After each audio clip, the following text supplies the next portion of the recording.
철로 역정 강의 세 번째 시간으로 각성된 남자와 그의 가족들이라는 제목으로 하나님 말씀 증거하도록 하겠습니다. 그리스도인은 세상에 미움을 받기 위해 태어났습니다. 다시 한번 말씀드리겠습니다. 그리스도인은 미움받기 위해 태어났습니다. 이런 찬양의 가사가 있습니다. 당신은 사랑받기 위해 태어난 사람. 맞습니다. 그러나 세상의 사랑을 받기 위해 태어난 것이 아니라 하나님의 사랑을 받기 위해 태어난 사람입니다. 결코 그리스도인은 세상의 사랑을 받을 수가 없고 세상의 미움을 받기 위해 태어났습니다. 엄밀히 말하면 그 가사도 조금 틀렸습니다. 하나님의 사랑을 받아 새롭게 태어났고 이미 받아서 태어났고 하나님을 사랑하기 위해 태어난 사람이라고 고백하는 것이 훨씬 더 맞습니다. 우리가 하나님의 사랑 받으려고 그리스도인 된 것이 아니라 하나님을 사랑하려고 한 거기 때문에 물론 이 가사에 대한 논란은 제가 함부로 여기서 이제 더 배가시킬 것이 아니라 여기서 종식하고 분명한 것은 그리스도인은 미움받기 위해 태어난 사람이다. 하나님을 대적하는 세상 속에서 그리스도인은 미움을 받을 수밖에 없습니다. 요한일서 3장 13절 형제들아 세상이 너희를 미워하여도 이상히 여기지 말라. 왜 세상이 그리스도인들을 미워하게 될까요? 세상의 일들을 악하다고 증언하시는 예수님께 속한 존재이기 때문에 그렇습니다. 요한복음 7장 7절입니다. 세상이 너희를 미워하지 아니하되 나를 미워하나니 이는 내가 세상의 일들을 악하다고 증언합니다. 그러니까 예수님께서 세상의 미움과 모진 핍박 받을 수밖에 없어요. 왜 그럴까요? 그들이 악하다고 말하기 때문에 그렇습니다. 그런데 우리에게 왜 그 미움이 전파되고 확산됩니까? 요한복음 15장 19절입니다. 너희가 세상에 속하였으면 세상이 자기의 것을 사랑할 것이나 너희는 세상에 속한 자가 아니요 도리어 내가 너희를 세상에서 택하였기 때문에 세상이 너희를 뭐 하신다? 미워할 수밖에 없다라고 성경이 이야기하고 있습니다. 반대로 이걸 우리에게 적용해 보면 내가 세상의 미움을 안 받고 있다. 그러면 내가 누구에게 속하였는지를 한번 스스로 물어보는 시간이 정말로 필요합니다. 세상에 미움을 받을 수밖에 없습니다. 오늘 우리가 나누는 것도 집안 식구애가 원수가 되는 게 하나님께서 역시 시어머니와 며느리는 부부간의 갈등이 있을 수밖에 없다라는 것을 창세전부터 이 말씀을 기록하셔서 기록해 놓으신 것이 아니라 집안 식구가 왜 원수가 되는지 말씀에서 나누겠지만 분명한 것은 내가 세상에서 예수 그리스도에게 속하였음을 주님 뜻대로 사는 존재임을 드러내고 시인할 때 세상의 미움을 받을 수밖에 없습니다. 왜 그럴까요? 나를 미워하는 것이 아니라 세상이 먼저 예수님을 미워하였고 예수님께 속한 나를 자연스럽게 미워할 수밖에 없다는 겁니다. 그리스도인의 정체성을 가지고 있다면 이전과 전혀 다른 삶을 살 수밖에 없습니다. 이전에는 어둠과 음란 속에 살아갔다면 안일함과 가벼움으로 이 세상 사람들과 똑같이 살아갔다면 이제는 예수 그리스도 안에서 새롭게 가진 정체성을 가지고 그들에게 어둠에게 빛을 비추기 때문에 미움받을 수밖에 없고 음란에게 순결과 거룩함을 보여주기 때문에 미움받을 수밖에 없고 안일함과 가벼움 앞에 살아가는 인생에 대한 진지함과 신중함을 보여주기 때문에 마음 한켠 그들에게 불편함을 일으킬 수밖에 없습니다. 세상은 너무나 안일하고 편안하게 가볍게 살잖아요. 그런데 그리스도인들은 뭐가 그렇게 신중하고 진지한지, 그죠? 그 삶에 있어서 선택하고 하는 데 있어서도 그냥 끌리는 대로, 마음이 향하는 대로 하면 되지. 하나님 말씀에서 깊이 고민해보고 이게 맞을까, 저게 맞을까. 그 사람들하고 교제하다 보면은 골치 아픈 거죠. 자기들과 똑같은 사람이면서, 외적인 모습은 자기들과 똑같은 사람인데, 자신이 부끄러워질 정도로. 육신의 쾌락과 즐거움, 이 땅의 것들만 막 이렇게 쫓아 사는 삶을 부끄럽게 만들 정도로 숭고한 가치의 삶을 살고 있는 걸 보면서 세상은 뭐 한 겁니까? 그냥 그리스도인들이 꼴 보기 싫은 겁니다. 꼴 보기가 싫은 겁니다. 우리가 그들에게 부도덕한 행동을 했다면 그들이 보기에 언짢은 행동을 했다면 모르겠지만 주님께서는 이렇게까지 얘기하십니다. 요한복음 15장 25절 그러나 이는 그들의 율법에 기록된 바 주님께서도 분명히 구약 성경을 통해 말씀하셨다는 뭐라고 말씀하시냐 그들이 이유 없이 나를 미워하였다 한 말을 응하게 하려 합니다. 그러니까 예수님도 아무 이유 없이 미워했어요. 그러니까 그 예수 그리스도께서 십자가 못 박히신 죄명이 뭡니까? 없어요. 세상에 그냥 미움을 받고 죽임을 당하신 거예요. 근데 그 예수 그리스도하고 온전히 연합한 사도 바울도 보면 그가 로마로 가는 그 모든 여정이 다 무엇 때문에 가는 겁니까? 법정에서 송사하기 위하여 가는 과정에 시시비비를 가르기 위해서. 근데 그 법정마다 다 뭡니까? 혐의 없음, 무죄, 아무 이유 없이 그냥 유대인들이 미워하는 겁니다. 왜 그럴까요? 영적으로 그냥 싫은 거예요, 싫은 거예요. 그러니까 그리스도인들은 어쩔 수 없이 이 세상 가운데서 미움을 받을 수밖에 없고 그렇게 받기 위해서 태어났어요. 그러니까 무엇입니까? 이미 태어날 때부터 기울어진 운동장에 사는 겁니다. 이미 기울어진 운동장에 사는 거예요. 이미 반기독교 전선이 만들어진 상황 속에 살아갈 수밖에 없습니다. 제가 계속 말씀드리지만 이 칸트라고 하는 세상 사람들은 아주 위대한 철학자요, 위대한 선각자라고 평가하는 그 칸트 이후로 이제 세상에서는 하나님에 대한 이야기를 일절 못하게 되어버렸습니다. 그 이후로 세상 속에 정치, 경제, 사회, 문화, 교육, 예술 모든 영역에 기독교가 항상 소수였지만 제가 말하는 소수는 그 절대적 인구의 소수를 말하는 게 아닙니다. 물론 그것도 소수이기는 해요. 실제로 제가 어저께 기준 찾아보니까 82억 인구 중에 7.6%가 개신교예요. 대부분 근데 거기서 기독교로 치는 게 가톨릭 들어가 있고 이단들도 다 들어가 있기 때문에 한 20%, 30% 잡더라고요. 근데 이제 그거는 뭐 저희와 같은 신앙이 아니기 때문에 다만 절대적으로 항상 소수였습니다. 그리고 그 안에서도 누가 있기 때문에 교회 안에 있지만 외적인 교회 안에 있지만 위선자도 있고 그리고 비신자와 불신자도 같이 섞여 있기 때문에 주님께서 말씀하시잖아요. 마지막 날까지 이곳에 알곡과 가라지 함께 두라고 말씀하십니다. 그러니까 함부로 가시적 교회 안에 들어와 있다고 해서 신자는 아니에요. 그러니까 엄밀히 말하면 절대적 소수였지만 항상 진리는 모든 영역에서 빛을 발하고 있었습니다. 그런데 이 사단 마귀가 19세기 이후로부터 이제 모든 영역에서 기독교의 큰 영향력을 다 감소시켜 버렸어요. 하나님 이해에 대한 것, 하나님이라고 특정하지 않더라도 초월적이고 우리가 감히 이해할 수 없고 경험할 수 없는 영역의 것은 논외로 하고 우리가 그냥 있는 것 안에서만 생각을 하자. 그러니까 기독교의 영향력이 아주 갈수록 감소되어졌고 지금은 어떻게 됐습니까?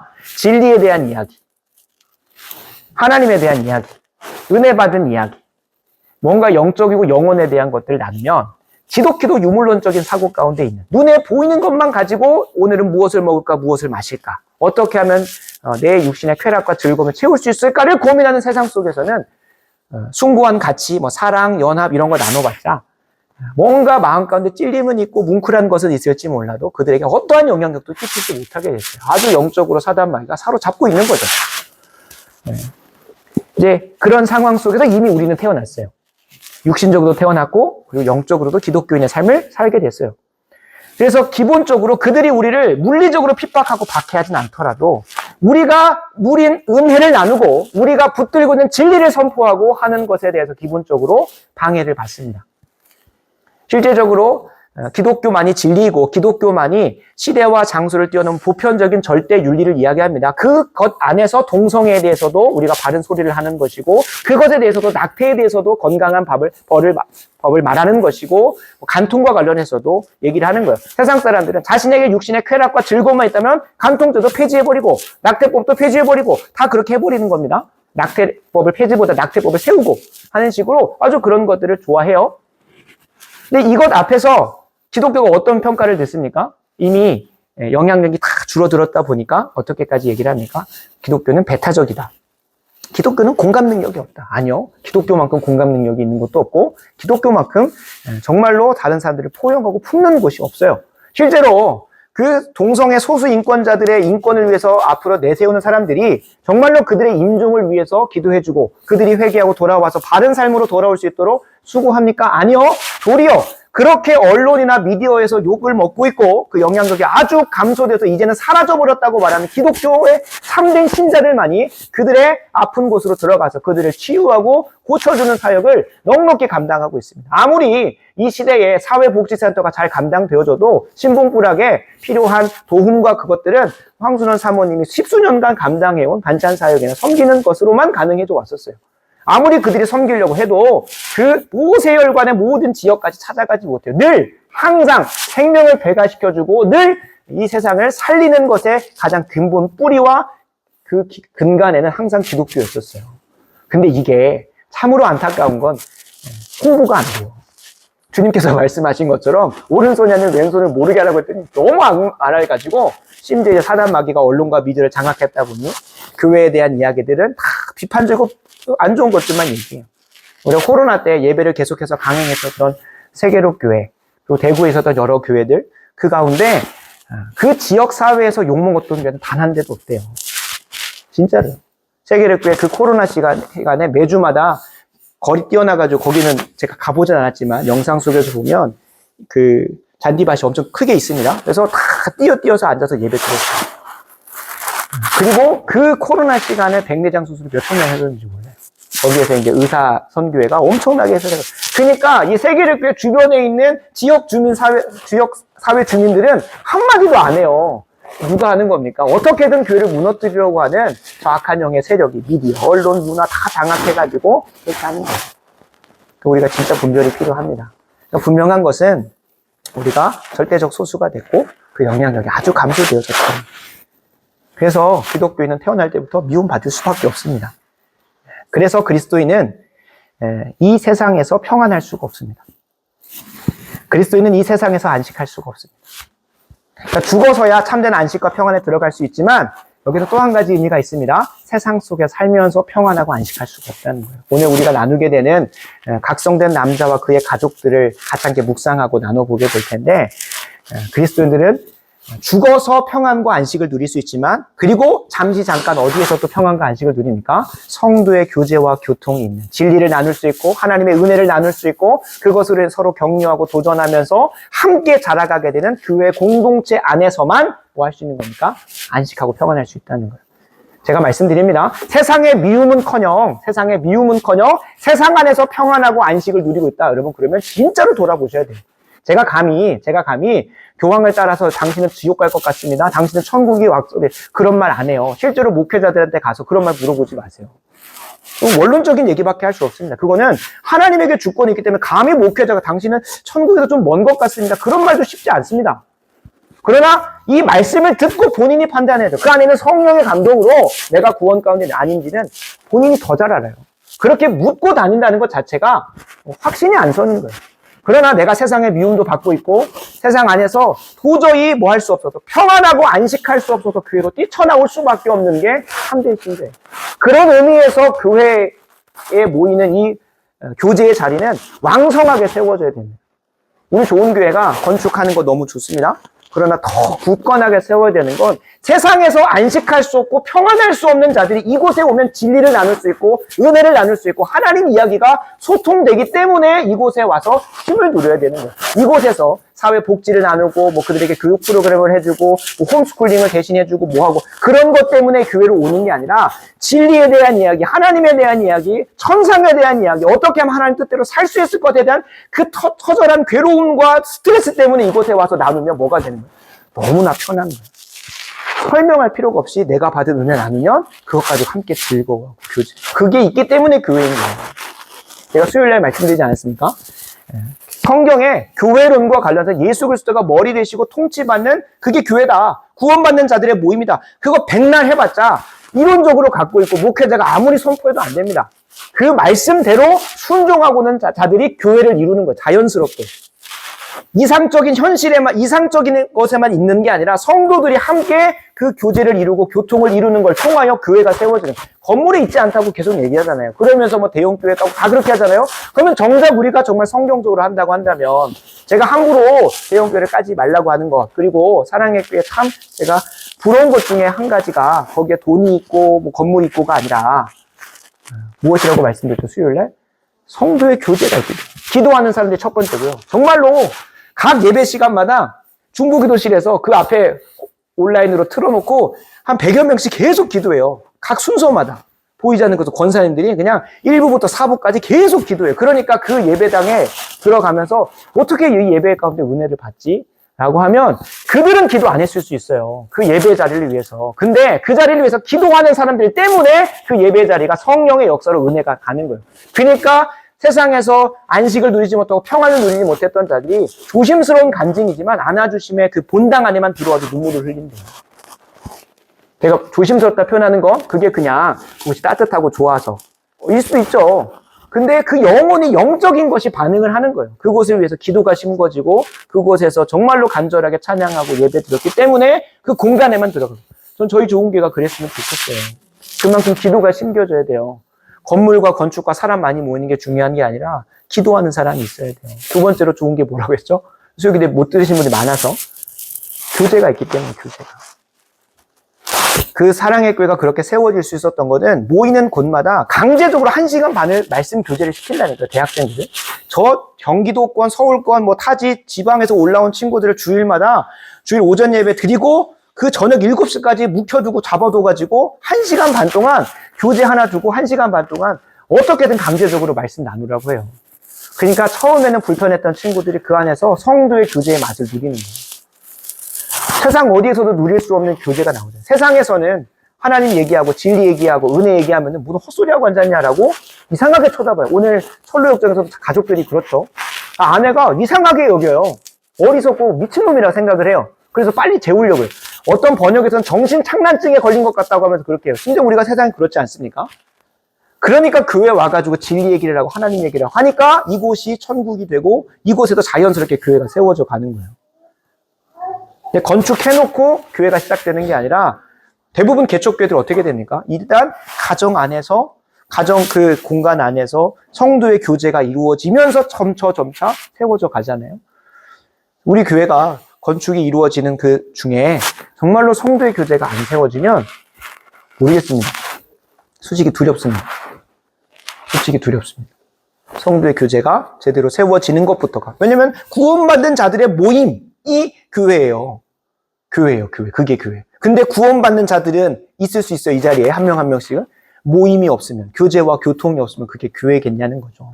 그래서 우리가 오늘 말씀을 나누면서 성경 본문과 철로 역정을 함께 살펴보면서 우리가 미움받는 세상에 살고 있다는 것을 직시하시기 바랍니다. 이걸 부정하면 부인할수록 인지 부조화 때문에 견디기 쉽지 않습니다. 기본적으로 우리는 뭐다? 사랑받기 위해 태어난 건 맞고 사랑하기 위해 태어난 건 맞지만 세상에 미움받기 위해 태어난 존재라는 걸 기억하셨으면 좋겠어요. 이걸 인지하셔야 돼요. 안 그러면 이해가 안 되는 거예요. 내가 이 세상 속에 사는 그 고통과 고난과 미움이 이해가 안 돼요. 근데 두 번째로는 그 미움 속에서도 세상의 온갖 미움 속에서도 하나님을 사랑할 수 있도록 그것을 능력 있게 살아갈 수 있도록 주께서 도우신 은혜가 있다는 거예요. 그 은혜가 무엇인지 오늘 본문 가운데서 말씀 가운데 찾고 나아가는 시간 되도록 하겠습니다. 오늘 본문은 세상 속에서 정체성을 분명히 드러낸 자가 나는 그리스도인이야. 나는 예수 그리스도를 믿어. 예수님 뜻대로 살아. 라고 말하는 자가 마주하는 세상의 미움에 대해서 이야기하고 있습니다. 그리스도인은 자신의 정체성을 드러낼 때마다 화평과 화목이 아니라 불화와 갈등을 일으킵니다. 왜냐하면 예수님께서 말씀하셨거든요. 마태복음 10장 34절 내가 세상에 화평을 주러 온 줄로 생각하지 말라. 화평이 아니고 무엇을 주러 왔습니까? 불화와 갈등을 일으키는 검을 주러 오셨대요. 예수님은 하나님과 온 인류의 화평을 위해서 오신 것 맞습니다. 맞죠? 예수님은 화평과 화목을 위해서 하나님과 죄인된 온 인류의 화목과 화평을 위해서 오신 분이 맞아요. 그러나 이것은 어떤 그 제한적 범위 안에서 검을 주러 왔다라고 말씀하시는 겁니까? 우리가 읽었던 32절과 33절에 나오는 것처럼 누구든지 사람 앞에서 나를 시인하고 그러니까 세상 속에서 내가 그리스도인입니다. 나는 예수님 뜻대로 사는 존재입니다. 라고 시인할 때마다 그 관계 속에서 뭐가 생기는 겁니까? 처음에 나중에는 화평으로 갈 수 있죠. 그 수많은 토론과 변증과 논쟁 속에서 그들이 진리 가운데 설복하고 화평으로 나아갈 수 있죠. 그러나 처음 마주하는 첫 인상은 무엇이라는 거예요? 불편과 불화와 갈등이라는 거예요. 주님께서 그 검을 들어 오셨다는 거예요. 그러니까 죄로부터 돌이켜서 하나님의 뜻대로 살고자 하는 자들에게 화평을 주시는 것이지 그냥 아무에게나 화평 주시는 게 아니라니까요. 그래서 처음에 그 회개하지 않은 자와 참된 그리스도인들은 부딪힐 수밖에 없어요. 근데 어디서 가장 첨예하게 부딪힐까요? 36절이 누군가에게는 다른 의미로 은혜가 될 때, 역시 왼수는 집안 식구지라고 하는 것으로 잘못 적용하시면 안 되고, 우리가 세상 속에서는 내 정체성을 감출 수가 있습니다. 지난번에 한번 새생명 축제 때 이제 초대장을 갖고 가서 직장 동료인데 바로 옆에 앉아있던 사람이 서로가 줬는데 서로가 사랑의 교회 청년부였다는 사실들을 오프닝으로 발견했다고 했었죠. 그러니까 본인이 초대장 가져갔어요. 내가 이 사람에게는 꼭 전해야겠다. 이 사람이 그래도 마음이 좀 열려 있으니까 교회 가져가면 올 거야. 라고 해서 액션 플랜으로 준비해서 초대장을 가져가서 서로가 꺼냈는데, 저도 드리려고 했어 하는데, 알고 보니 사랑의 교회 둘 다 청년이었고, 그러니까 얼마나 세상 속에서 감출 수 있으면 그리스도의 정체성이 감출 수 있다는 거예요. 내가 세상과 전혀 다를 것 없이 살아갈 수 있다는 거예요. 그러나 어디에서는 감추기가 좀 쉽지 않습니까? 우리가 아무리 감추려고 해도 감출 수가 없는, 아무리 내가 뭔가 가면을 쓰고 가정에 대하려고 해도 할 수가 없는 곳 어디입니까? 가정 안에서 그렇게 찾아온다는 거예요. 가정 안에서 그렇게 불화가 터질 수밖에 없다는 거죠.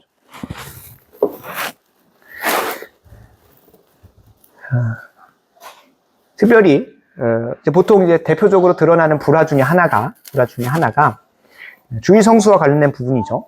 주일 성수와 관련해서 주일날 가정의 연합과 단합과 하나됨을 위해서 이번 주만 안 가고, 어차피 평생 가는 주일 예배인데 이번 한 주간만 빼고 다른 데 여행 가면 안 되겠느냐 라고 하면서 타협점을 제시할 때가 있습니다. 그러나 우리에게 주 7일의 시간을 주시고 우리 인생을 허락하신 주님께서 자신의 것이라 주장하시는 주일 하루만큼은 주님께 온전히 드리는 것이 우리의 신앙 고백에 맞습니다. 마치 주일 한 번 안 드리면 지옥 가서가 아니라 내 인생 전부를 그냥 거저 주셨는데 그 중에 단 하루를 주님의 것이라고 우리에게 주장하실 때, 주님, 주일은 주님 것입니다 라고 고백하고, 우리 신앙의 고백이에요. 11조도 그런 개념이죠. 우리에게 100%를 주셨는데 그 중에 주님께서 100을 달라고 하지 않으십니다. 감사하죠. 우리가 먹고 쓸 수 있는 90%는 남겨놓으시고 11조만 드려도 주님께서 뭘로 받으시겠대요? 우리의 인생의 재물의 주권이 주님께 있습니다라는 온전한 고백을 하는 것으로 받아주시겠대요. 예수 그리스도의 보혈을 보시고 우리를 죄인이지만 의인으로 받아주시는 것처럼 일주일에 하루만 주님께 온전히 드려도 주님께서 기쁘게 받으세요. 다만 우리가 적용할 것은 무엇이냐면 10분의 1은 주님께 드렸고 주님께서 10가지 다 받으셨으니 10분의 9는 내 마음대로 써야겠다가 아닙니다. 11조의 진정한 고백은 뭡니까? 10분의 1은 주님께 진짜 드렸고, 그리고 10분의 9도 주님 것이오니 주님 뜻대로 잘 쓰겠습니다 라는 고백이 11조인 거예요. 그래서 누군가는 또 11조 폐기론자들이 있는데, 나중에 한번 또 이제 저희가 이제 항상 이제 한 20년은 같이 함께 할 거니까요. 그 가운데 11조도 설교하고 할 테니까 그때 잘 분별하시면 좋겠습니다. 다시 돌아와서 이렇게 주 7일 중에 하루를 주님께 온전히 드리는 주일 성수와 관련해서 갈등이 일어날 수 있어요. 가장 빈번하고 가장 쉽게 목회자에게 들려오는 가정의 불화는 항상 주일 성수와 관련된 부분이었습니다. 또 어떠한 것이 있겠습니까? 눈에 보이지 않는 어떠한 가치를 가지고 싸울 때가 있습니다. 이 싸움은 주일 성수는 그래도 지혜나 기치를 발휘해서, 어머니 제가 이번 주 좀 몸이 아픈데 하면서 제가 여행을 못 가겠습니다 라고 하면서 이제 교회는 가고 막 그런 친구들이 좀 있었습니다. 그런 식으로도 그냥 물구렁이처럼 지나갈 수 있어요. 근데 이게 정말로 가족의, 그냥 솔직히 말해서 뒤에서 나누겠지만 가족의 연을 끊어야 될 정도로 첨예하게 부딪히는 갈등들도 있습니다. 진로, 내가 어떤 길로 가야 될지에 대한 것. 그죠? 우리 목회자나 선교사로 부름받은 사람들을 보면, 네가 그 길 가면, 저도 이제 대학부에서 사역하면서 선교사로 이제 본인이 소명을 받고 그 길 가려고 하는데, 아버지가 선교사로 간다고 하니까, 그럴 거면 집을 나가라. 너는 내 자식이 아니다. 라고 하는 말을 들어서 지금 잠깐 좀 유보하고 있는 상황 가운데 있는 친구도 있습니다. 그러니까 진로와 관련해서 단순히 선교사나 목회자가 아니라 정말로 하나님 뜻대로 하는 그런 직업을 가지려고 하는, 하나님 뜻대로 소명에 순종하려고 하는 사람들에게는 가족이 왼수처럼 찾아오는 거죠. 또 결혼에 있어서도 그렇죠. 부모님 입장에서는 마음에 안 들지만 나는 신앙에 있어서 이 신앙을 더 잘 세워가기, 신앙의 가정을 세워가기 이 사람하고 결혼해야 되는데 부모님하고 또 갈등할 때도 있죠. 그리고 자녀 교육과 관련해서도 이게 뭐 아버지 어머니와 싸운다기보다 남편과 아내가 교육관이나 자녀의 신앙관에 관련해서도 대립할 수 있는 겁니다. 그러니까 이러한 것들은 불화, 그러니까 잠깐의 뭔가 좀 다툼으로 끝나는 게 아니라 실제로 가정의 분열과 헤어짐까지도 발견하는 것들을 발견하게 됩니다. 그래서 마태복음 10장 35절 36절 이렇게 이야기한 겁니다. 그러니까 35절 36절가 딱 떼와가지고 내가 요즘에 시어머니랑 안 좋은데, 내가 요즘에 아버지랑 어머니랑 안 좋은데, 그렇게 적용하라는 게 절대 아니죠. 32절부터의 맥락 속에서 봐야 되는 겁니다. 하나님의 뜻대로 살고자 하는 자에게 10장 35, 36절입니다. 내가 온 것은 사람이 그 아버지와, 한 남자와 아들과 아버지가, 딸이 어머니와 며느리가 시어머니와 불화하게 하려고 오셨다는 거예요. 예수님이 가정 파탄자이거나 분열의 화신으로 오신 게 아니라 어쩔 수가 없는 겁니다. 세상의 미움을 받는 자들이기 때문에. 그래서 사람의 원수가 자기 집안 식구라는 거예요. 세상 속에서 숨길 수 있지만 가정 안에서는 감출 수가 없기 때문에 싸우는 거죠. 실제로 한국교회 태동 초기에도 그런 일들이 비일비재했습니다. 대부분 한국교회 초기에 누가 가장 먼저 신앙을 가졌을까요? 대부분 며느리들이 가졌습니다. 며느리, 여자 중에서도 며느리가. 왜 그럴까요? 가정 안에서 가장 가난하고 심령이 가난하고 애통한 자들이기 때문에 그렇죠. 그래서 그들이 먼저 신앙을 가져서 가정을 복음화했던 역사. 그래서 한국교회에서는 신앙의 아버지는 없고 항상 신앙의 어머니만 위대하게 추억을 받습니다. 참 형제들 많이 분발하셔야 됩니다. 분발하셔야 됩니다. 이제 밭을 매야 되니까 이제 1월 성신, 그러니까 다른 말로 하면 이제 원력에 따라서 밭을 매야 되는 시간들이 오니까 주일날에도 밭을 매야 되는 거예요. 시어머니가 며느리에게 억한 심정을 가지고 했겠습니까마는 이제 애야 이번 주에 일요일날 밭을 매야 된다라고 하면 이제 며느리 입장에서는 주일을 성수해야 되겠고 하는 그런 씨름 속에 이거는 하나의 이제 그런 예화가 있어서 그러니까 실화가 있어서 가져온 겁니다. 며느리들이 밤새서 혹은 새벽녘에 먼저 가가지고 밭을 다 내는 어머니 제가 집안일과 이런 것들 다 해놨으니 주일 예배 드리고 오게 해주십시오라고 하는 거죠. 그러니까 제가 그 대학교 친구들을 사역하면서도 주일날 꼭 교수님이 랩실 오라고 하고 컨퍼런스 꼭 가서 제출하라고 할 때 항상 도전하라고 합니다. 교수님보다 하나님이 위에 계신다는 믿음을 갖고 있고 베드로가 회당 앞에서 고백하였던 것처럼 내가 사람을 두려워하는 것보다 하나님을 더 두려워해야 된다라는 고백 앞에서 신앙을 고백했잖아요. 그리고 그들은 핍박과 박해를 받았는데 하나님께서 세우신 교수라는 권위를 인정은 하되 가서 제가 주일날은 예배를 드려야 됩니다. 혹은 제가 먼저 선약되어진 것들이 있는데 제가 핸디캡을 받겠습니다. 다른 추가적인 과제를 내는 것으로도 대체가 된다고 한다면 제가 그 핸디캡을 받고 학점의 핸디캡을 받고서라도 주일은 성수하고 랩실로 오면 안 되겠습니까? 라고 물어보라는 거예요. 그게 하나님을 먼저 세운 사람의 고백인 거잖아요. 그러니까 이 며느리들이 우리 신앙의 선배들 이미 해놨어요. 근데 그거를 우리가 그냥 무시하고 받지 않으니까 그 신앙의 전통과 유산을 다 까먹어 버리니까 지금 이 주일 성수와 관련된 문제만 해도 이제 지혜가 없는 거죠. 그래서 이런 불화들, 이런 분열들이 있었어요. 어쩔 수 없는 겁니다. 세상에 미움을 받을 수밖에 없는 거예요. 오늘 함께 주보에 기록되어진 철로 역정의 내용에서도 각성된 주인공도 자신에게 찾아온 그 은혜를 나눌 수밖에 없는 그 괴로움을 나눌 수밖에 없는 그래서 그것 때문에 자신의 정체성이 드러나게 되고 세상에 핍박과 미움을 받게 되는 내용이 기록이 되어져 있습니다. 자신이 하나님 앞에서 얼마나 비참하고 참남한 존재인지를 깨달은 그 은혜. 그러니까 우리가 은혜라고 하면 막 감격이 되고 감동이 되는 건 두 번째 문제고요. 가장 먼저 찾아야 되는 건 무엇이라고 지난주에 살폈죠? 내가 얼마나 비참하고 초라하고 참남한 죄인인지를 깨닫는 게 진짜 은혜인 거예요. 그거를 깨닫지 않으면 자연스럽게 그 뒤에 예수님을 붙잡게 됩니까? 안 잡게 됩니까? 자부나 만화한 수준으로 잡는 것으로 가게 되죠. 내가 얼마나 비참하고 초라한 존재인지를 알면 나에게 구원을 줄 수 있고 도움을 줄 수 있는 예수님을 꽉 붙잡지 그냥 설렁설렁 언제든 잡았다가 필요할 때는 잡았다가 손 놨다가 어이구 놔버렸네 라고 하는 수준으로 가지 않는다는 거죠. 그래서 이 찾아온 은혜를 이 각성한 남자는 감출 수가 없는 거예요. 그래서 읽어보시면 남자는 참담한 마음으로 집에 돌아갔습니다. 자신이 어떠한 존재인지 깨달은 그 은혜를 가지고 간 거예요. 은혜 나눈다고 하니까 막 즐거운 일, 막 감사한 일만 나누는 게 아니라 그 내가 얼마나 비참한 존재인지를 깊이 깨닫고 그걸 가지고 돌아갔어요, 집에. 아내와 자녀들에게 자신의 마음을 들키지 않도록 할 수 있는 한 감정을 누리고 또 눌렀대요. 어떻게든 안 나누려고. 어차피 모르니까.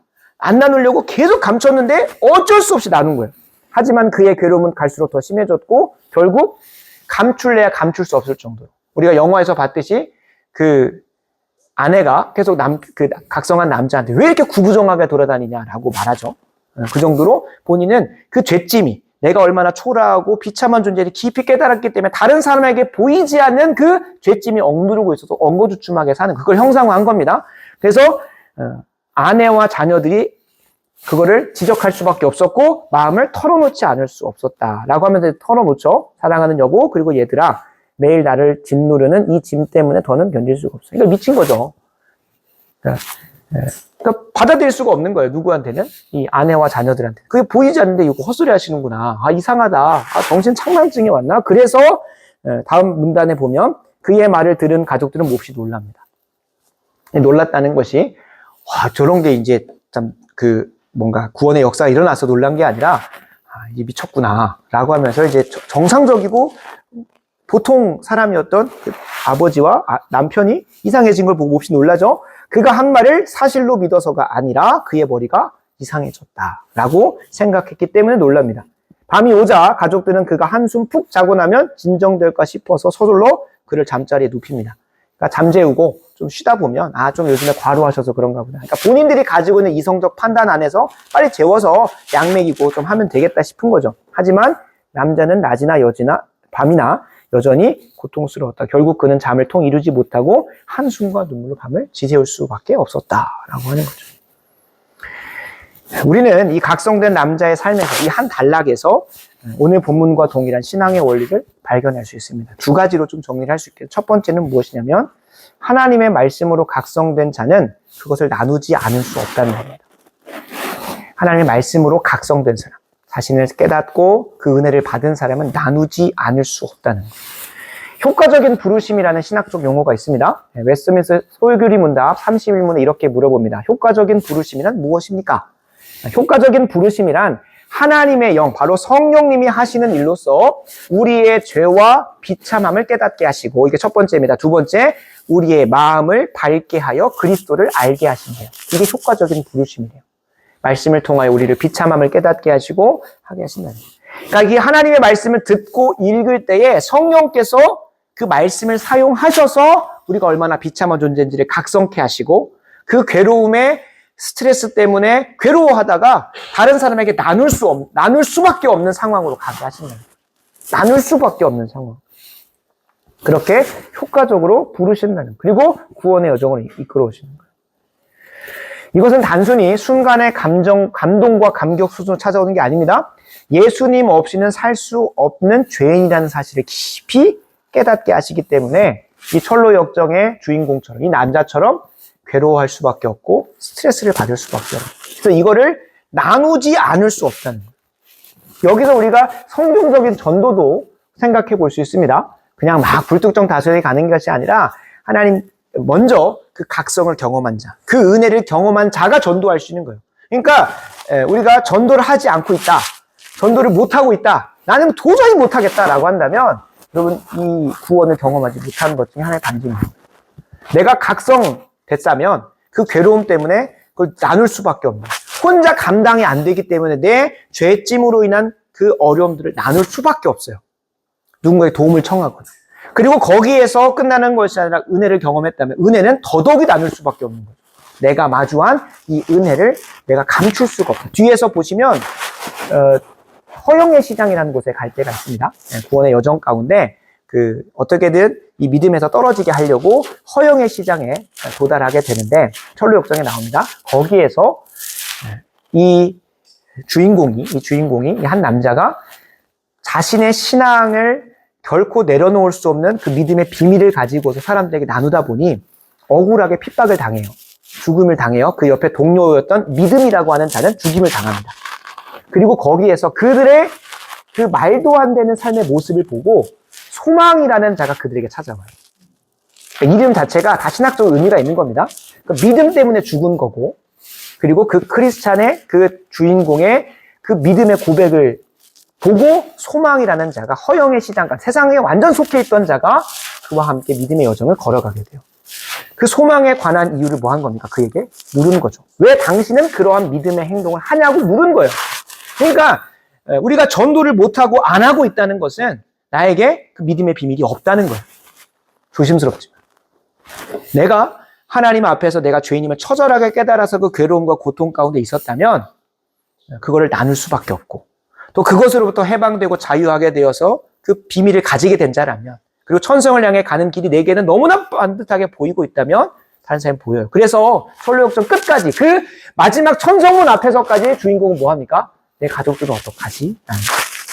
이 믿음의 비밀을 모르는 누가 생각납니까? 부자와 나사로처럼 이미 지옥에 들어가 있어서 내 가족들에게 누가 전하나? 라고 할 때 내가 가서 전해야겠다고 하면서 나를 한번 보내주시면 안 되냐, 혹은 천사를 보내면 안 되냐, 혹은 나사로를 보내면 안 되겠냐 라고 할 정도로 전도를 안 할 수가 없네요. 전도를 안 할 수가. 이게 각성된 신자, 그리고 구원의 여정을 경험한 신자, 그 괴로움과 스트레스에 절규했고 구원의 은혜를 경험한 사람은 이게 너무 좋은 거고, 이게 너무 나누지 않을 수가 없기 때문에 나누게 되는 거예요. 이게 성경적 전도입니다.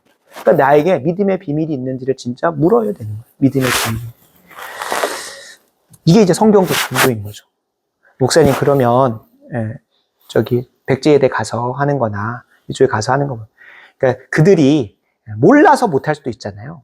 몰라서 어느 곳으로 가서 이 믿음의 비밀을, 그러니까 어떻게든 노방전도가 성경적이지 않다고 말하시는 분들도 있습니다.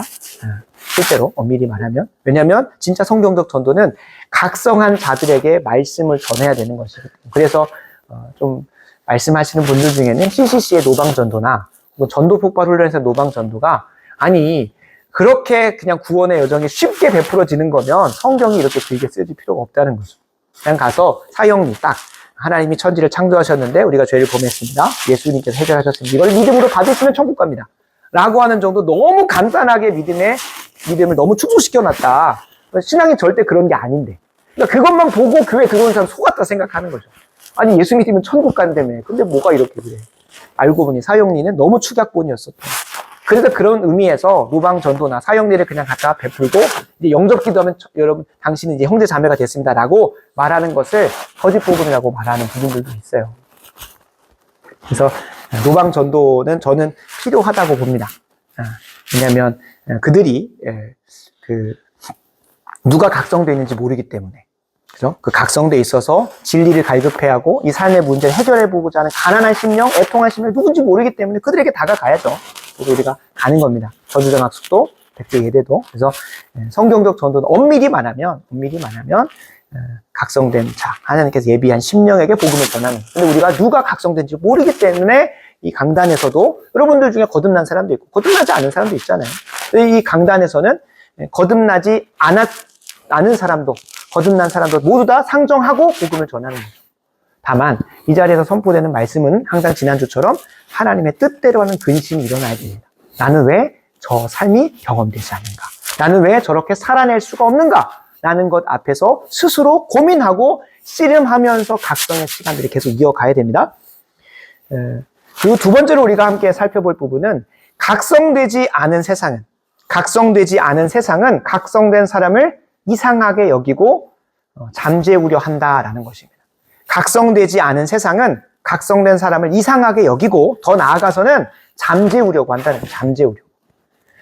가족들이 남자를 이상하게 여기는 것은 성경이 분명히 이야기합니다. 고린도전서 2장 12절 제가 읽어드리겠습니다. 육에 속한 사람은 하나님의 성령의 일들을 받지 아니하나니 이는 그것들이 그에게는 어리석게 보이며 이상하게 보이며 또 그는 그것을 알 수도 없나니 그러한 일은 영적으로 분별되기 때문입니다. 그러니까 성령께서 조명해 주시지 않았기 때문에 각성되지 않은 세상 사람들은 우리를 보고 이상하게 여길 수밖에 없어요. 그런데 그것 안에서 더 우리를 불편하게 하니까 핍박하고 미움을 또 행하는 거죠. 그러니까 교제와 교통이 단절될 수밖에 없어요. 제가 말씀 서두에 나눴던 것처럼 신앙인들은 세상 사람들과 희희낙낙거리면서 거기서 평안과 안식을 누리고 있을 수가 없습니다. 맞춰줄 수는 있어요. 맞춰줄 수는 있다고요. 그들과 대화하면서 맞춰줄 수 있어요. 그러나 거기에서 참된 안식과 평안은 못 누려요. 평안은 못 누려요. 그게 내가 그리스도인이라고 하는 하나의 표징이기도 합니다. 세상 이야기를 하는데 너무 그게 재밌고 그것 때문에 너무 시간 가는 줄 몰라요. 물론 그럴 수 있어요. 그러나 거기가 끝나고 나서 영광이가 고백했던 것처럼 조심스러운 표현이지만 이제 그 현타라고 하죠. 내가 왜 이걸 이렇게까지 해야 되나? 라는 생각들이 찾아와야 돼요. 그러니까 세상 사람들 입장에서는 그리스도인들과의 대화 속에서 이상함이 인지가 돼야 돼요. 근데 그들과 동화되어져 살고 있고 그들과 교제하고 교통하는데 너무나 유무상통인 거예요. 하나도 거리낌이 없이 너무나 편한 거예요. 그러면 좀 조심스러운 거예요. 왜요? 그리스도인들은 누구와 교제와 교통해야 됩니까? 하나님과 교제와 교통해야 되고 하나님의 일들, 하나님의 성령의 일들을 나누는 성도들과 교제할 때에 시간 가는 줄 몰라야 되는 거예요. 시간 가는. 실제로 그렇죠. 우리 철학 기도 때 항상 2시간 동안 기도하면 시간 가는 줄 모르고 가요. 빨리 집에 가고 싶긴 하지만 피곤하고 졸리니까 빨리 끝나고 빨리 집에 가고는 싶지만 이 2시간 동안은 시간 가는 줄 모르고 그렇게 기도가 돼요. 하나님의 일들을 나누고 또 이 시대를 바라보면서 긍휼함을 가지고 기도하다 보니까 이곳이 천국이고, 그러니까 기도를 시작할 때는 언제 또 2시간 하나 하는 마음이 솔직히 있습니다. 육신의 그것 때문에. 그러나 2시간 끝나고 나면 너무나 기쁘고 즐겁습니다. 하나님께서 행하실 일들이 기대가 돼. 이게 기도의 은혜죠. 우리 주기도문 강의 마지막 시간에 나눴던 것처럼 항상 마지막은, 기도의 끝은 나라와 권세와 영광의 아버지께 있으므로 찬양하고 송영하고 기쁨과 소망으로 나아가셔야 돼요. 빌립보서 4장 6절 7절 얘기하잖아요. 아무것도 염려하지 말고 다만 모든 일에 기도와 간구로 너희 구할 것을 감사함으로 하나님께 아뢰라. 그리하면 모든 지각에 뛰어나신 하나님의 평강이 우리의 마음과 생각을 지키십니다. 그러니까 기도가 끝나고 났는데 아직도 낙심되고 좌절하고 있다. 그럼 1시간 더 기도하셔야 되는 거예요. 그 마음 가운데 주님께서 4장 7절 약속하신 것처럼 평강이 찾아올 때까지 해야 돼요. 진짜 기도는 정말로 1차적으로 내 마음의 생각에 평강이 찾아옵니다. 그리고 나서 뭐가 되는 거예요? 하나님께서 그냥 마음 가운데 마인드 컨트롤하고 끝나시는 게 아니라 그걸 눈으로 보게 하시고 경험케 하시고 만지게 하시는 것까지 가요. 그게 하나님의 역사인 거죠. 역사. 그러니까 세상 사람들과 교제하고 교통하는데 불편함을 느낄 수밖에 없어요. 그리스도인은. 하나님의 일들을 나눌 수가 없으니까. 입이 막혀 있으니까. 하나님 이야기하면 이상하게 쳐다보니까 막을 수밖에 없는. 근데 터져 나오죠. 어쩔 수 없이. 왜요? 그 안에 괴로움과 절규도 있고 반대로 기쁨과 즐거움이 있기 때문에 나올 수밖에 없는 거예요. 왜 저렇게까지밖에 못할까? 그러나 세상은 그 말을 듣기 싫어서, 그들의 존재가 그냥 아무 이유 없이 싫어서 잠재우려고 합니다. 어떻게 잠재우려고 할까요? 이게 세상의 미움인데, 옛날에는 어떻게든 입을 막으려고 정치 권력을 통해서 로마 황제의 수많은 핍박을 통해서 그리스도의 입을 막으려고 했습니다. 근데 웬걸? 더 커져 나오는 그 고백을 나눌 수밖에 없었고, 숨어서라도 나눌 수밖에 없는 성도의 교제와 교통에서 가버리는 거예요. 그러니까 도저히 막을 수가 없는 거예요. 그래서 사단마귀가 수천 년 동안 챗GPT가 AI로 그래서 학습을 하는 것처럼 사단마귀도 얼마나 학습하겠습니까?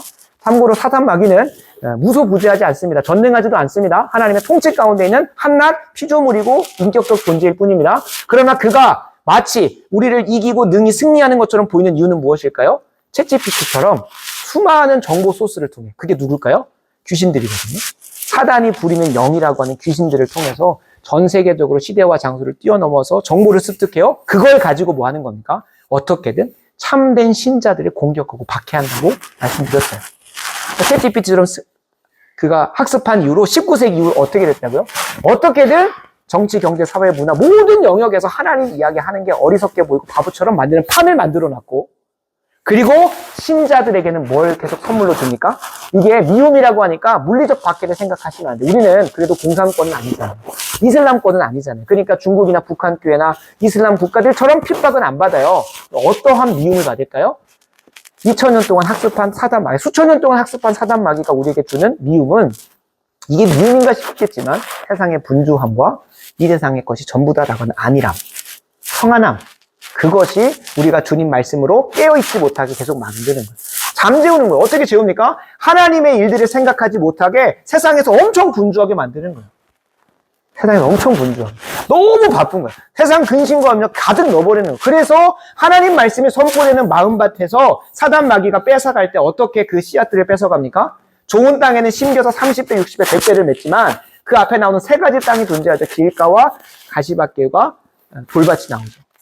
거기에서 사단마귀가 하는 거예요. 제가 항상 목회 기도할 때 마지막에 항상 기도하는 거예요. 우리 성도인들의 마음밭에 사단마귀가 심어주는 세상의 근심과 염려가 주관하지 못하게 해달라. 그리고 잠깐 기쁨으로 받지만 그것을 다 잊어버리게 되는. 뭐 때문에 잃어버리겠습니까? 세상이 너무 분주한 거예요.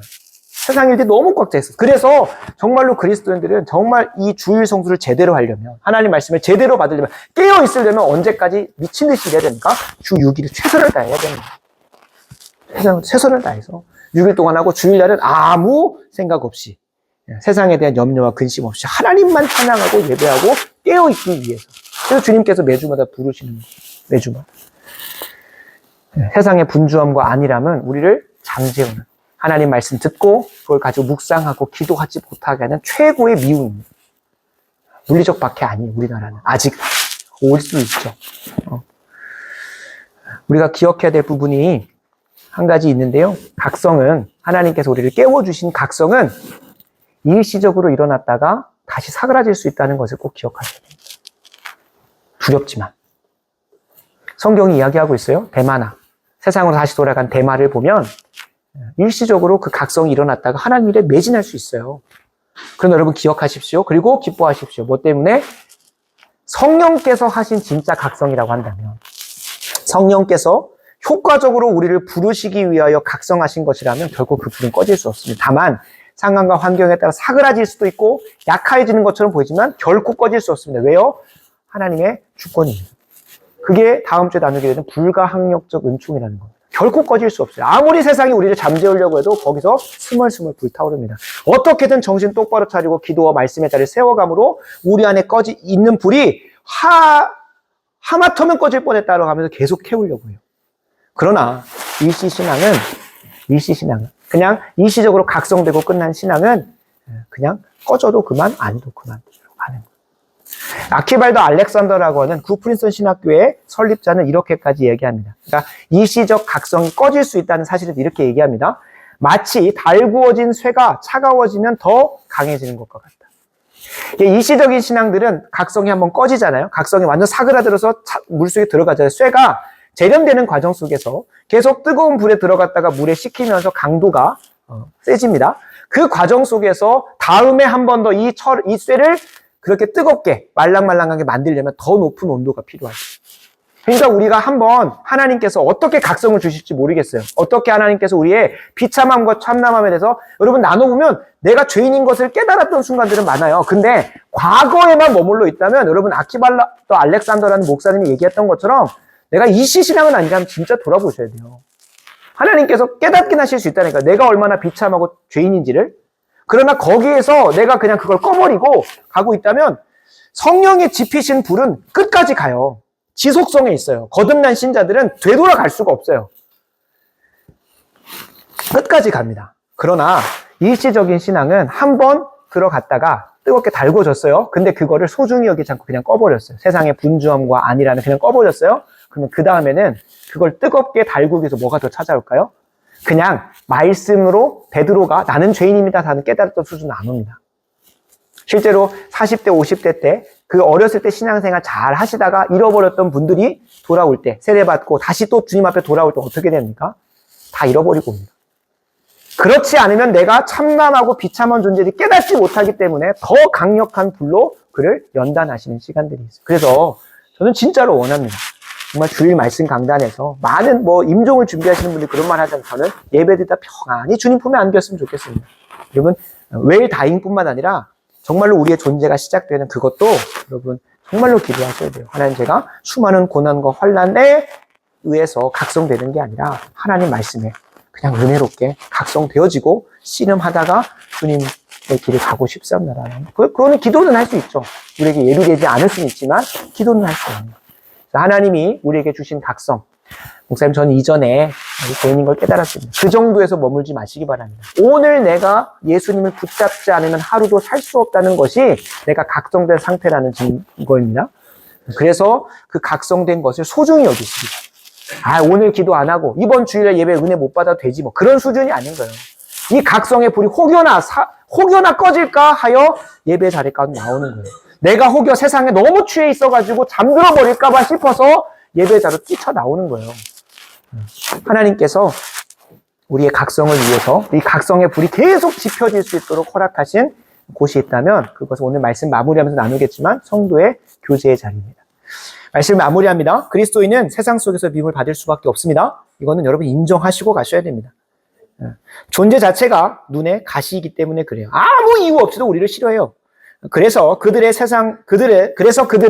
세상의 분주함과 안일함으로 우리를 재우려고 합니다. 그게 이 현대판 세상의 미움입니다. 물리적 박해나 세상의 향락으로 유혹하던 시대는 많이 지나간 것 같아요. 그것이 지금도 없는 것은 아닙니다. 전 세계적으로 있습니다. 그러나 지금 한국 교회와 한국 사회 안에서는 세상의 분주함과 안일함이 깨어있지 못하게 만드는 아주 강력한 세상의 미움이라는 거예요. 그러나 여러분 우리가 기뻐할 수 있는 것은 하나님께서 이미 다 아셔요. 뭘 아실까요? 우리가 얼마나 연약한지를 압니다. 아무리 불을 줘도 그게 얼마나 소중한 건지를 알려줘도 깨닫지 못하고 무너지는 걸 압니다. 그래서 주님께서 뭘 얘기해 놓으셨습니까? 이 세상의 거센 미움 앞에서 심지어는 사랑하는 사람들과 불화로 잃어버려야 되는, 그들과 절연하고 언젠가 또 하나 될 수 있는 이 시간이 있겠지만 끊어지는 아픔을 겪어서라도 신앙 지킬 수 있도록 허락하신 피난처를 만들어 놓으셨어요. 그게 어디입니까? 교회입니다. 교회. 그러나 교회라는 곳이 그냥 교회 와서 있으면 평안하다가 아니라 제가 서두에도 말씀드렸듯이 성도의 교제가 있는 곳이어야 되는 거예요. 주님께서 마태복음 12장 49절 50절에 이렇게 말씀하셨습니다. 손을 내밀어 제자들을 가리켜 이르시되 나의 어머니와 나의 동생들을 보라. 누가 어머니와 주님의 동생들일까요? 주님의 영가족일까요? 누구든지 하늘에 계신 내 아버지의 뜻대로 하는 자는 내 형제요 자매요 어머니나 하시니라. 그때 영적인 가족이 형성이 된 겁니다. 그죠? 근데 여러분, 세상에는 어머니가 한 분밖에 없죠, 육체적으로.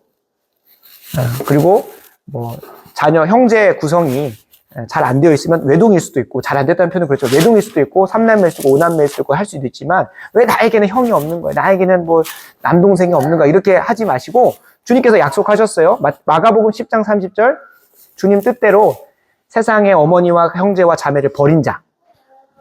다른 말로 하면 오늘 말처럼 가정 안에서 내 신앙을 시인하고 그들과 절연한 자에게는 어떤 걸 허락하시냐면 현세에 있어서 집과 형제와 자매와 어머니와 자식과 전토를 몇 배나 주신대요?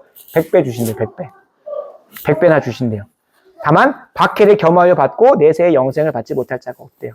하나님께서 이 교회를 영가족 공동체로 만들어 놓으셨어요. 어떻게 100배가 될까요? 어떻게 100배가 될까요? 우리의 육신의 가정 안에서 내게 형이 없을 수 있지만 교회 오면 나보다 먼저 그걸 살아내고 있고 시인하고 있고 씨름하고 있는 형이 있어요. 단순히 좋은 교회만 하면 100배가 안 됩니다. 그죠? 형도 100배가 안 됐고 동생도 100배가 안 되고 누나도 100배 다 안 됐어요. 그러나 우리는 천상의 교회까지, 그죠? 그 다음에 타 지역에 있는 모든 교회까지 하면은 100배가 아니라 넘치도록 부어주시는 거예요. 여기서 집도 100배가 된다고 하는데 여러분의 집이 아무리 커봤자 40평, 50평일 겁니다. 그죠? 교회가 지금 몇 평일까요? 앞으로 하나님께서 4,000평, 400평을 허락하실 것이라 믿습니다. 이미 400평이에요, 이미. 10배나 주셨죠. 여러분, 이곳이 집이라고 생각하는 사람은 누굽니까? 정말로 이것이 가족이고, 영가족 공동체가 거는 곳이라고 하면, 우리가 그냥 지나가다가 오늘 교회 가서 기도하러 왔습니다 하면 목사님들이 이단이세요? 이렇게 물어보긴 하겠지만, 들어갈 수 있거든요. 저도 전주에 있는 교회들 돌아다니다가 디자인도 잘 돼 있고 좀 신생한 교회들은 찾아가서 목사님들하고 대화도 해보려고 들어갑니다. 그러면 일단 신분은 밝히셔야 돼요. 대한예수교 장로회 합동 좋은 교회 누구입니다 라고 하니까 합동교단을 사랑합니다 하면서 또 받아주시더라고요. 최근에도 들어갔는데 예배당도 보고 오고 했었습니다. 그러니까 우리는 어느 곳에 가도 거할 곳이 있는 집이 100배나 많은 사람들입니다. 그잖아요. 그러니까 이렇게 하나님께서 영가족 공동체 허락하셨어요. 그러나 우리가 정말로 기억해야 될 것은 우리가 영가족으로서 성도의 교제와 교통을 누리고 있지 않다면 그것만큼 진짜 바보는 없는다는 거예요. 세상에서 하나님 이야기, 진리 이야기, 은혜 이야기 나눌 수 없습니다. 입이 완전 막혀 있습니다. 완전 봉쇄되어 있습니다. 그러나 어디에서는 이 교회 안에서만큼은 이 교회라는 이 공간 말고 성도들끼리 교제하고 교통하는 공간에서만큼은 하나님 이야기, 은혜 이야기, 진리 이야기를 마음껏 나눌 수 있기 때문에 이곳이 천국이기 때문에 내가 주중에도 일주일 만에 교회 갈 수 없어. 수요 기도회. 그래서 온 거예요. 우리 초대교회, 한국교회 분들이 어떻게든 주중 기도회를 만들 수밖에 없는 건 세상에서 한 말도 못해요. 유교 문화가 찌들어져 있죠. 어떻게든 우리 집안에는 두 종교가 있을 수 없다 라고 하면 네가 선택해라 하는 그런 강압적인 분위기에서 신앙생활 못하죠. 그러니까 어떻게든 이 은혜를 나누고 싶고 토로할 수밖에 없어서 교회 오는 거예요. 그러다 보니까 월화수목금 다 만들어졌다가 지금은 많이 축소돼서 수요기도회, 금요기도회 바뀌었어. 그러니까 주일날 하루만 모여서는 안 되겠으니까 나오는 거예요. 그 이전까지 19세기 이전까지만 해도 기본적으로 기독교 문화였어요. 서구 사회가 이끌어가는 그 문화 자체가 기독교 문화, 정치, 경제, 사회 문화 모든 영역에 기독교적인 것들이 많았어요. 근데 지금은 다 제거되고 있죠. 그러니까 어디서도 뭐 할 수 없는 거니까 숨을 쉴 수가 없는 거예요. 그리스도인이. 숨 쉬고 싶어서 교회 오는 거예요. 그 마인드셋으로 가야 돼요. 그게 성경이 이야기하고 있는 거죠. 그게 하나님께서 우리에게 영가족이라는 공동체 허락하셔서 세상의 미움에 능히 견디고 가라는 거예요. 근데 참 안타까운 건 현대사는 어떻게 합니까? 모이기를 패하죠. 코로나 때문에 한번 와장창 무너졌고, 이제는 각자, 그러니까 제가 진짜 싫어하는 책이 오목교회가 온대요. 오목교회가. 5개가 없대요. 또 보면은 신학적으로 하나도 안 맞아요. 아니, 저기 서울 대치동이나 강남에서 향수가게 운영하시는 경영학 하신 사장님이 신작 있겠지만, 그분이 교회를 판단해가지고 이게 없는 교회가 요즘 트렌드한 교회다? 헛소리하고 있는 거죠, 헛소리하고. 무의기를 패해요, 그 내용을 보면. 그게 어떻게 교회가 될 수 있겠어요? 교회의 본질은 성도의 교제와 교통에 있는 겁니다. 그래서 우리 좋은교회가 앞으로 내년 10월에 한양 립스에 516세대가 들어옵니다. 근데 그들을 받을 수 있는 그 그릇이 되는 건 우리가 완공하는 게 문제가 아니에요. 우리가 한 성도 한 성도가 한 영혼이 와서 참된 평안과 안식을 누릴 수 있는 그런 성도의 교제가 있고 교통이 있는 공동체가 안 되면 하나님께서 우리 안 허락하실 겁니다. 우리가 준비된 만큼 허락하시는 거예요. 물론 허락하시고 준비되게 하시는 하나님이시지만 우리가 굳이 남은 1년의 시간 동안, 이제 딱 1년 남았거든요. 힘써 기도하면서 우리가 서로 교제하고 교통하는. 그래서 식사 자리에서도 지난주에 있었던 일들 나누면서 지난주 은혜 받았던 말씀 어떻게 살아내셨냐. 그게 너무나 자연스러워져야 돼요. 우리가 뭐 유튜브 뭐 받고 요즘에 뭐 경제 상황이 어떻고 그런 거 나눠야죠. 그러나 하나님 말씀 나누는 것이 너무나 좋아서 이 자리에 있어야 되는 거예요. 그게 교회예요. 그게 교회. 그래서 구원받은 자들의 모임입니다. 모임. 교회 예배당 안에 있다고 해서 신자가 아니고 구원받았다는 게 아니라 구원받은 자들이 모인 그곳에 두세 사람이 주식 이야기로 또 혹은 경제 이야기로 정치 얘기로 모인 곳에 내가 그들 중에 있겠다고 하지 않으셨어요. 예수 그리스도의 이름으로 진리를 나누고 은혜를 나누고 하나님 이야기를 나누는 그것 안에서 힘써 고민하는 그곳에 내가 있겠다고 하셨죠. 그래서 우리가 정말 그 체질로 바뀌어갔으면 좋겠습니다. 아니, 바뀌어야 됩니다. 그게 참된 신자입니다. 그래서 우리 좋은 교회가 그런 진리를 나누고 하나님 이야기를 나누고 은혜를 나누는 그런 공동체이기 때문에 하나님께서 영혼들을 보내주시고 그리고 그런 영혼들이 찾아올 수 있는 공동체도 함께 빚어져 가길 간절히 소원합니다. 그런 은혜로 우리가 기도했으면 좋겠고요. 정말 마지막으로 피난처가 돼야지 도피처가 되면 안 됩니다. 피난처가 돼 도피처가 되면 안 돼. 세상의 그 미움을 도망쳐서 이곳에 내가 거하겠다고만 하면 수도원밖에 안 됩니다. 미국에는 아미시 공동체밖에 안 됩니다. 우리는 그리스도인들끼리만 공동체를 만들어서 사회 공산주의를 이루어갈 거라고 하는 게 아미시 공동체거든요. 거의 그 공산주의에 가까운 곳이 아미시 공동체죠. 신앙은 있지만 근데 그곳에만 머물러 있으니까 세상 속에서 빛과 소금의 역할을 못해요. 우리가 이곳에 피난하는 이유는 피할 바위로 다시 오는 이유는 다시금 세상의 능력을 힘입어 살아가게 하기 위함임을 기억하셔야 돼요. 그러니까 우리끼리 모여가지고 지지고 볶고 하는 것으로 좋고 끝나면 안 되고 전도하러 나가야 되고 그들을 변화시키러 가야 되고 그들을 그 지옥길에서 생명길로 옮기는 길로 가기 위해서 잠깐 리트릿하는 조금 쉬고 가는 그런 자리가 돼야 되는 겁니다. 그래서 피난처로 사용하시되 도피처가 돼서는 안 된다라는 것들을 기억하셨으면 좋겠습니다. 기도하겠습니다. 아버지 하나님 감사합니다. 이번 한 주간 붙들고 살아갈 수 있는 귀한 말씀 허락하신 것 감사합니다. 세상의 분주함과 안일함으로 우리의 영혼을 잠재우려 하는 이때에 각성하고 분별할 수 있는 말씀을 철로역정 강해를 통해 허락해 주신 것 감사합니다. 더불어 영가족 공동체인 교회를 허락하셔서 함께 세상의 미움을 이겨나갈 수 있도록 하신 것 감사드립니다. 매주 강단의 말씀을 통해 영혼의 비참함을 깨닫게 하시고 예수 그리스도를 믿음으로 더욱 붙잡게 하여 주시옵소서. 거기서만 끝나지 않고 더불어 성도의 교제와 교통을 통해 잠재우려고 하는 세상 앞에서 계속 깨어 있을 수 있도록 하시고 잠들어 있는 다른 영혼들마저도 각성시킬 수 있는 참된 영가족 공동체 좋은 교회가 되게 하여 주시옵소서. 이를 통하여 우리의 삶에 하나님의 이름이 거룩히 여김 받으시고 하나님의 나라가 임하옵시며 뜻이 하늘에서 이루어진 것 같이 이 땅에서도 이 대한민국에서도 이루어지게 하여 주시옵소서. 이를 위해 우리에게 일용할 양식을 주시고 우리에게 죄 지은 자를 사하여 준 것 같이 우리 죄를 사하여 주시고 시험에 들게 하지 마시고 다만 모든 악에서 구하여 주시옵소서. 모든 나라와 권세와 영광이 아버지께 있음을 믿사오며 예수님의 이름으로 간절히 기도합니다. 아멘. 아멘.